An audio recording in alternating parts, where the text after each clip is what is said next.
Merci Richard. Alors, je ne vais quand même pas introduire Bruno, mais je vais quand même faire une petite remarque, c'est que c'est paradoxal, Bruno est président d'une session sur l'obésité, alors que je ne sais pas s'il se situe, lui, entre surpoids et obésité. Bruno, je te mets en surpoids, ça te va? Non? Obésité? Merde. Bon, alors attaque à toi. Je ne sais pas ce que tu vas dire, alors je ne t'introduis pas.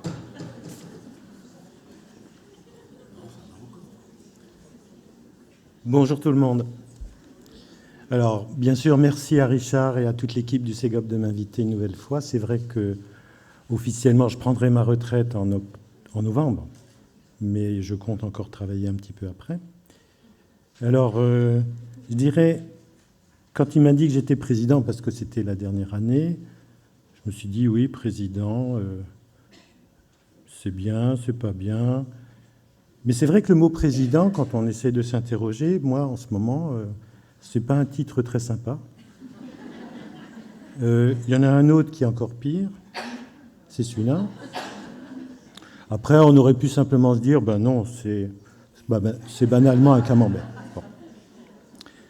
Alors, c'est vrai, je vous le jure, je m'étais dit, allez, quand même, si tu es président d'une journée pareille, qu'est-ce qu'il veut? Ah non.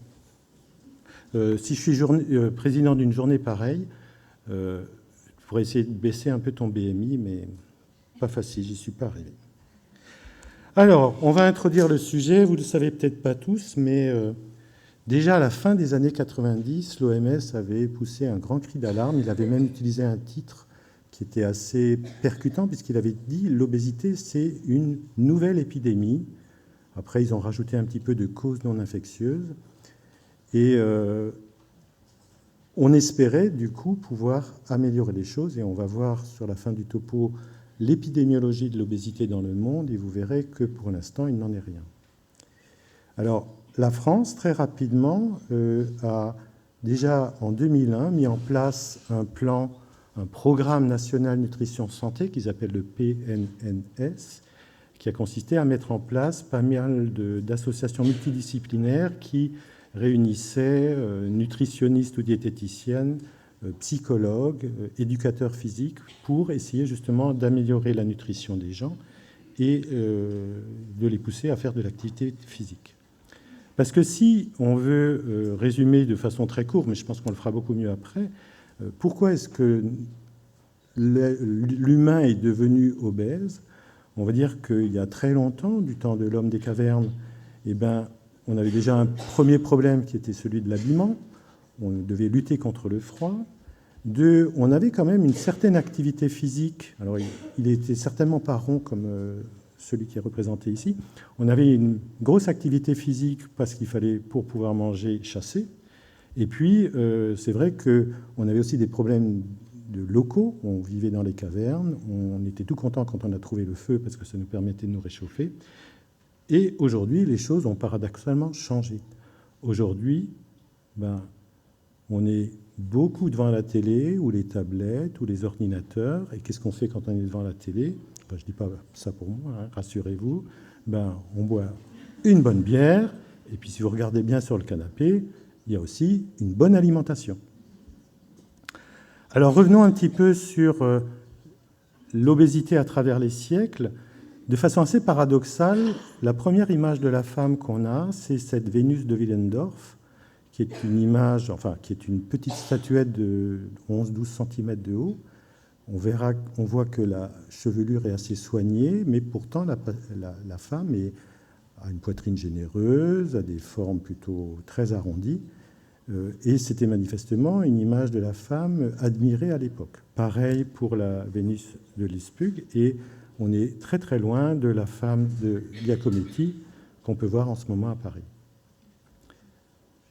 Du temps des Grecs comme des Romains, que ce soit dans l'Ancien ou le Nouveau Testament ou dans le Talmud, l'obésité a toujours été considérée de façon négative. Hippocrate considérait que toutes les maladies provenaient des entrailles Et pour lui, l'idéal à atteindre était d'avoir un idéal de nourriture correcte et d'activité physique correcte. Donc l'obésité était mal vue à l'époque, et pourtant, l'homme gros à l'époque, par le fait qu'il témoignait d'opulence, de prospérité, était aussi admiré parce que lui avait les moyens en fait de s'alimenter, contrairement aux pauvres qui n'avaient pas de quoi s'alimenter. Alors plus tard, au XVIe siècle, l'obésité commence déjà à être considérée comme une pathologie, et dans la pièce de Shakespeare, Falstaff, même si ici sur la photo paraît assez sympathique comme ça, mais en fait c'est déjà une critique de l'homme obèse. Contrairement à ce que moi je croyais, mais que beaucoup de gens croient, les photos de Rubens ou de Renoir, ou même de Picasso, où on voit des femmes aux formes plantureuses, n'étaient pas du tout l'idéal féminin. À cette époque-là, la femme se devait être frêle, fragile, donc plutôt mince, et pas du tout avec des formes comme ça. Et puis le summum, quand on regarde un petit peu l'histoire de l'obésité, c'est Daniel Lambert, qui a vraiment existé, qui était un éleveur, qui est mort, vous l'avez vu, à 39 ans, donc très très tôt, et qui avait quand même réussi à atteindre le poids de 335 kilos, juste pour dire que l'obèse était à ce moment-là moqué. Alors, l'obésité, on ne savait pas très bien à l'époque d'où ça venait, d'où on ne savait pas que c'est peut-être en modifiant l'alimentation, en faisant une certaine activité physique, qu'on pouvait devenir moins gros. Et du coup, on avait inventé les cornets à baleines que vous voyez ici. Vous voyez que sur le bouquin à côté, ça faisait l'objet de toute une discussion, de diatribe à ce sujet. Alors, au XVIIIe, XIXe siècle, on commence à s'intéresser un peu plus à l'obésité. Quetelet, qui était un mathématicien et statisticien belge, invente l'IMC. Et c'est vrai que l'utilisation de l'IMC va pouvoir permettre de beaucoup mieux préciser ou de mieux connaître l'obésité. Vous voyez par exemple sur cet histogramme que l'IMC est très différent suivant les catégories sociales. Si vous avez regardé les cadres à gauche, on a aussi de l'obésité, mais beaucoup moins que chez les agriculteurs ou chez les commerçants. Et puis, on trouve aussi dans ce bouquin un truc qui est assez paradoxal, c'est le fait qu'on ait changé dans les années 2000 les définitions de l'IMC. Les définitions sont devenues beaucoup plus sévères. Et si vous regardez par exemple cette équipe de rugby de 2007, vous regardez les derniers, la deuxième moitié, vous voyez que les joueurs qui étaient dans le temps classés comme normaux étaient tout d'un coup classés en surpoids. Et il y a toute une discussion sur l'influence des lobbies de produits amaigrissants ou d'aliments basse calorie qui sont, paraît-il, très bien infiltrés au niveau de l'OMS, qui sont peut-être à l'origine de ces nouvelles définitions de l'IMC pour pouvoir justement classer plus de gens comme gros ou obèses, de façon à ce que leurs produits se vendent mieux. Alors juste pour vous montrer aussi les modifications des portions, bon, c'est déjà un peu vieux, mais c'est quand même assez impressionnant. C'est très américain comme papier, mais vous voyez à gauche les boissons, à droite les aliments, et vous voyez combien les portions ont considérablement changé entre 1976 et 2002, de façon tout à fait discrète, on va dire. Alors on en arrive à ce papier du Lancet qui est très intéressant parce qu'il nous permet de vraiment voir l'évolution depuis 1975 jusqu'en 2014 de l'obésité dans le monde. Alors on va juste s'arrêter un petit moment. Vous voyez en bas à gauche la légende. Donc c'est le pourcentage d'obèses dans chaque pays. Alors on passe du blanc-jaune où il y a très peu d'obèses au rouge foncé, on va y arriver, vous en faites pas, où on est à plus de 30%. Donc on va dire qu'en 1975, c'était surtout la Russie, les États-Unis, tout en haut à gauche, c'est l'Alaska. Il y avait aussi le Chili et l'Argentine, et puis les pays du nord-est de l'Afrique avec la Libye, l'Égypte, l'Arabie saoudite. 10 ans plus tard, vous voyez que ça se fonce un peu. En fait, c'est les mêmes pays qui s'aggravent. On passe carrément à 5% de plus. 1995, encore une fois pareil, ça s'aggrave. On va dire que c'est surtout les États-Unis et les pays de l'Afrique du Nord qui s'aggravent. Là, c'est là où l'OMS va tout d'un coup se rendre compte qu'il a poussé son cri d'alarme. Ça n'empêche qu'en 2005, ça continue de s'aggraver. Les Français, à l'époque, se disaient cocorico. Nous, avec notre régime ad hoc, foie gras en entrée, steak, frites, haricots après, et pourquoi pas des profiteroles après, pensaient s'en être sortis. Et bien, vous voyez qu'en 2010, malheureusement, la France passe aussi dans le rouge. Certes, vous voyez que les États-Unis passent dans le rouge foncé, ou même le violet, pareil pour l'Australie, etc. Et en 2014, on va dire que ça ne change pas grand-chose, sauf que toute l'Europe, finalement, passe dans le rouge aussi. Alors, si on veut comparer de façon un peu plus directe, 1975-2014, vous avez en millions d'obèses les chiffres. Vous voyez qu'en 1975, c'était la Russie et les USA qui étaient premiers, mais qu'ensuite, en 2014, c'est la Chine qui est passée devant, mais parce qu'elle a une population très importante. On peut remarquer aussi l'Inde, qui était 19e tout en bas en 1975 et qui devient 3e en 2014. On peut éventuellement se rassurer sur la France, qui était 8e et qui passe au 15e rang. Mais bon.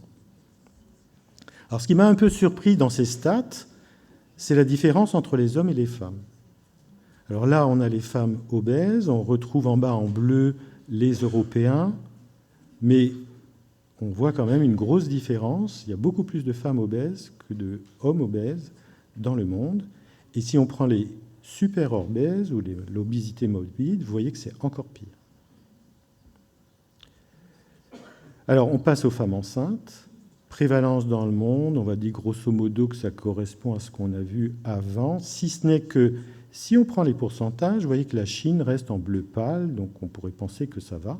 Par contre, si vous passez en nombre absolu, vous voyez que la Chine et l'Inde deviennent pratiquement égales aux États-Unis. Alors, qu'est-ce que nous raconte l'enquête périnatale française de 2016 ? On peut noter que les poids avant grossesse s'aggravent entre 2010 et 2016 à partir de 60 kg. Chaque fois, c'est un peu plus. La strate des 60, des 70, des plus de 80. Et puis, pareil pour les IMC. Les IMC augmentent entre 2010 et 2016 à partir de 25. Donc, la strate des 25-29, donc les surpoids, la strate des 30 et la strate des plus de 35. Voilà. Alors, ces GOP, normalement, on doit faire rigoler. Donc, quand on fait de l'icono à la recherche d'images drôles, on en trouve. Donc, j'en ai 4. Alors, une, ne me taxez pas de misogyne, parce que j'en ai une très jolie aussi pour les hommes. C'est l'arrivée du péniscope. J'ai beaucoup aimé. Et puis, pour la séance de cet après-midi, il y en a une qui est aussi pas très gentille. Je vous laisse lire. Et alors, il y en a une, juste pour rassurer des gens comme moi, que j'aime beaucoup aussi, où le chat, finalement, se console d'une certaine manière. Je vous remercie.